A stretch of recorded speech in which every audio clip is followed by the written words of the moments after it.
अक्षय ने अपने बॉस का कहा माना। उसने केवल रोहन को बुरी तरह से मारा था। न केवल इस लड़के ने उसकी मैडम को चोट पहुंचाई, बल्कि इसने उनके नाम का भी अपमान किया था। रोहन को अवंतिका के पापा की रेसिपी बुक बाहर निकालने में बहुत समय नहीं लगा। जब उन्होंने अपना फैमिली बिजनेस खो दिया तो उसकी मां प्रियंका सिन्हा ने फैसला किया था कि उनकी प्रॉपर्टी को बेचने के बाद जितने पैसे मिलेंगे वो उन्हें लेकर इस शहर को छोड़कर बाहर चले जाएंगे। अपने हाथ में एक पुरानी बुक के साथ अक्षय ने उसे देखा और रोहन की तरफ ध्यान देने की जहमत भी नहीं उठाई। उसने सीधा वो बुक अर्जुन के हाथों में थमा दी। उस बुक को देखकर अर्जुन के होठों पर मुस्कुराहट आ गई। जैसे ही उसने उस बुक के पीले पेजेस को देखा और हाथ से लिखे नोट्स को देखा, उसका चेहरा खिल गया और वो समझ गया कि ये बुक अवंतिका के लिए क्यों इतना मायने रखती है। अब ये बुक मेरे पास आई गई है तो मैं अपनी चीज को वापस ले जा रहा हूं, अर्जुन ने रोहन को कहा। और एक बात हमेशा ध्यान रखना, उसे कभी भी फोन करने या उस तक पहुंचने की हिम्मत भी मत करना। मुझे तुम उसके आस पास भी नजर नहीं आने चाहिए। अर्जुन के ये पता लगाने के बाद कि रोहन ने उसकी पत्नी को बहुत परेशान किया है, उसने उसकी बाह पर एक गहरा घाव छोड़ दिया था। अवंतिका जब उसकी थी और जब वो उसे छोड़ना नहीं चाहती थी तो रास्ते में कुछ भी नहीं होने वाला था।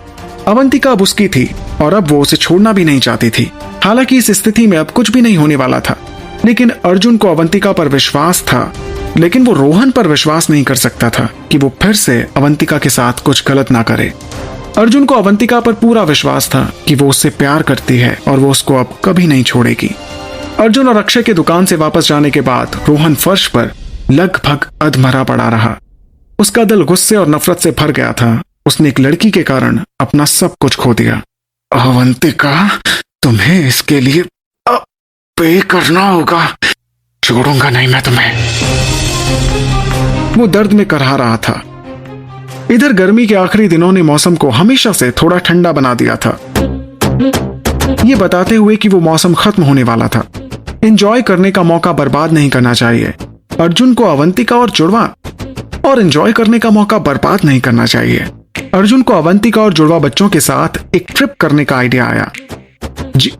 वैकेशंस, मैं स्टारफिश और डॉल्फिन देखने के लिए इंतजार नहीं कर सकती, जिया ने खुशी खुशी कहा और युवान को अपने फेवरेट खिलौने को ट्रिप में अपने साथ ले जाने के लिए ढूंढने लगी।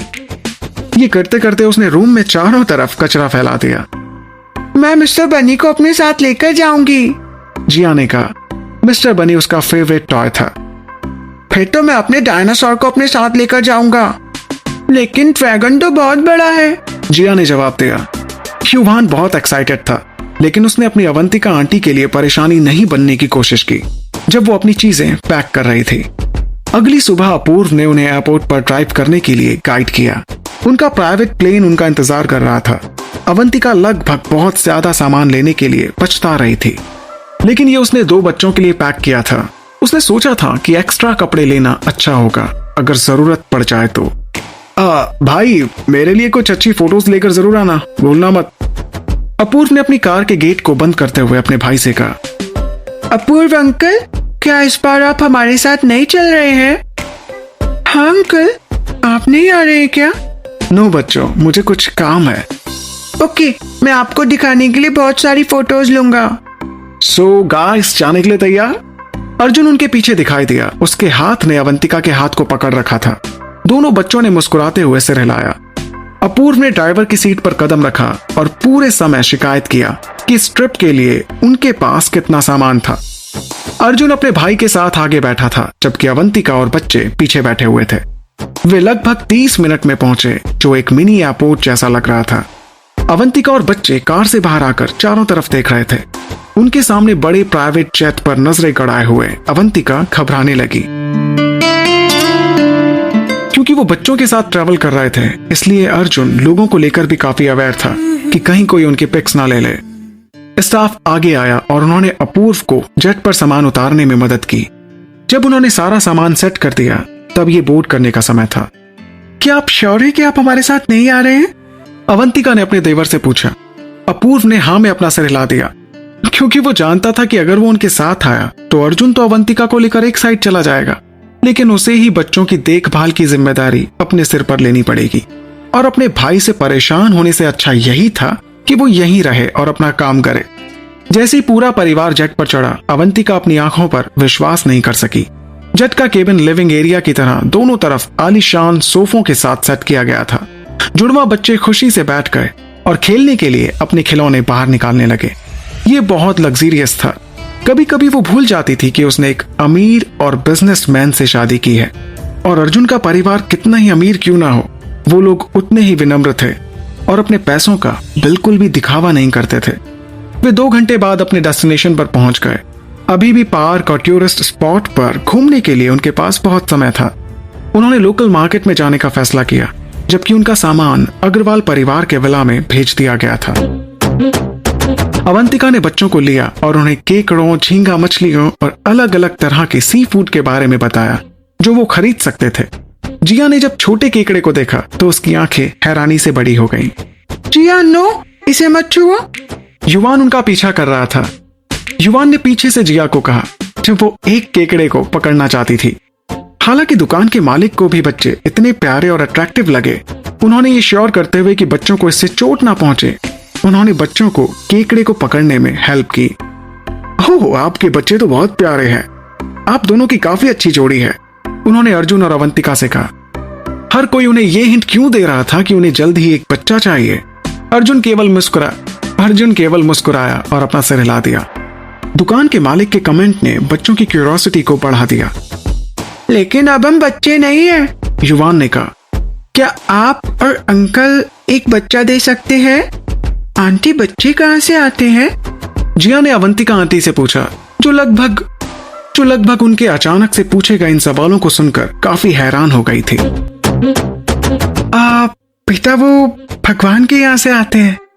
ओके, फिर हम आपके लिए प्रे करेंगे कि वो जल्दी आपको एक बच्चा दे। अवंतिका बच्चों की इस बात को सुनकर शर्मा गई और हंसने लगी।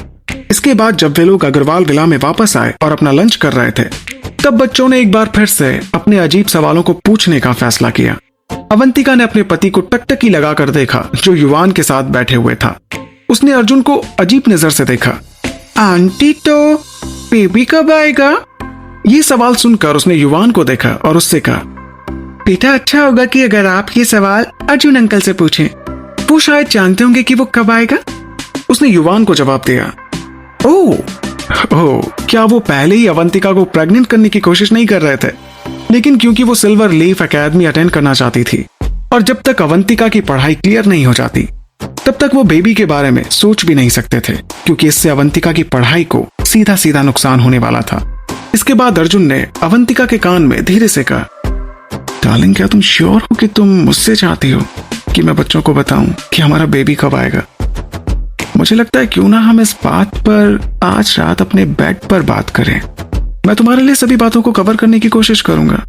मुझे कोई परेशानी नहीं है तुम्हें सब याद दिलाने की कि बेबी कैसे होता है और कब आएगा। अपने पति की बेशर्मी वाली शरारती मुस्कुराहट को देखकर अवंतिका के खून में उबाल आ गया। डार्लिंग, आपको अपने शब्दों का सही से इस्तेमाल करना चाहिए, वरना आज रात आप अकेले ही सो जाना। क्यों होता, कैसे होता है जानू ना, इश्क विश्क प्यार प्यार लफ्जों में कहा,